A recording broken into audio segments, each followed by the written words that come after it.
প্রশ্ন, হুতম প্যাঁচার নকশা সম্বন্ধে যা জানো লেখো। উত্তর, 19 শতকের বাংলা সাহিত্যের ইতিহাসের একটি অমূল্য গ্রন্থ হল হুতম প্যাঁচার নকশা। এটির রচয়িতা হলেন 19 শতকের বাংলা চলিত গদ্যরীতির প্রবর্তক কালীপ্রসন্ন সিংহ। তিনি হুতম প্যাঁচা ছদ্মনামে এই নকশা জাতীয় গ্রন্থ রচনা করেন। প্রকাশকাল, এটির প্রথম ভাগ প্রকাশিত হয়েছিল 1862 খ্রিস্টাব্দে, আর গ্রন্থটি সম্পূর্ণরূপে প্রকাশিত হয় 1868 খ্রিস্টাব্দে। গ্রন্থটিতে তৎকালীন সামাজিক অবস্থার প্রতিফলন ঘটেছিল। গ্রন্থটির বিষয়, 19 শতকের মধ্যভাগে কলকাতার নাগরিক জীবনে নানান উচ্চ শৃঙ্খলার চিত্র এখানে লিপিবদ্ধ হয়েছিল। এছাড়া কলকাতার বিভিন্ন উৎসব, পালা পার্বণ ও বারোয়ারি পুজোর বর্ণনা আছে। আবার মাহেশের রথযাত্রার বিবরণও এটিতে পাওয়া যায়। এই নকশা সাহিত্য কলকাতার বিত্তবান দেশীয় সমাজের স্বার্থপর রূপটি তুলে ধরা হয়েছে। বলা হয়েছে যে এই বিত্তবান দেশীয় সমাজ সাপহতু ভয়ানক, বাঘের চেয়েও হিংস্র। এরা নিজেদের স্বার্থসিদ্ধির উদ্দেশ্যে যে কোনো হীন কাজ করতে পিছপা হয় না বলে উল্লেখ করা হয়েছে। এই নকশা সাহিত্য ভণ্ডামি, কপটতা ও হীনতার কথা তীক্ষ্ণ শ্লেষণাত্মক ভাষায় ব্যক্ত করা হয়েছে।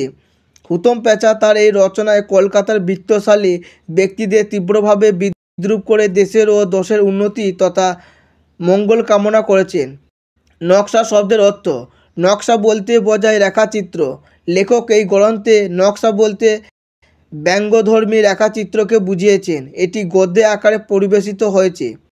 রচনা শৈলীর বৈশিষ্ট্য, রামমোহন রায় বা বিদ্যাসাগর প্রমুখ গুরুগম্ভীর ভাষায় গদ্য সাহিত্য রচনায় ব্রতী হয়েছিলেন, কিন্তু কালীপ্রসন্ন সিংহ সর্বজনবদ্ধ চলিত ভাষাতে গদ্য গ্রন্থটি রচনা করেছিলেন।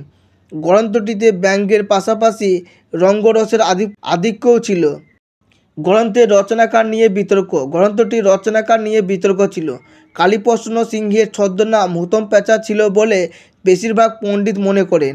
আবার ভূদেব মুখোপাধ্যায়ের ছদ্মনাম হুতম ছিল বলে অনেকে মনে করেন। মহেন্দ্রলাল বিদ্যানিধি মনে করেন গ্রন্থটি কালীপ্রসন্ন সিংহের লেখা। এটি বাংলা সাহিত্যের প্রথম সামাজিক ব্যঙ্গ নকশা। সম্পূর্ণ চলিত ভাষায় লেখা এই গ্রন্থটিতে কলকাতার কথ্য ভাষাকেই অবিকৃত রূপে তুলে ধরা হয়েছে। ব্যঙ্গের মধ্য দিয়ে বলিষ্ঠ মতবাদের প্রকাশ দেখা যায় গ্রন্থটিতে। ভিডিওটি ভালো লাগলে লাইক করবে, তোমার কোনো কিছু জিজ্ঞাসা থাকলে কমেন্ট করবে, এবং এই ধরনের ভিডিও পাওয়ার জন্য চ্যানেলটিকে সাবস্ক্রাইব করে পাশে থাকা বেল আইকনটিতে ক্লিক করে দেবে। ধন্যবাদ।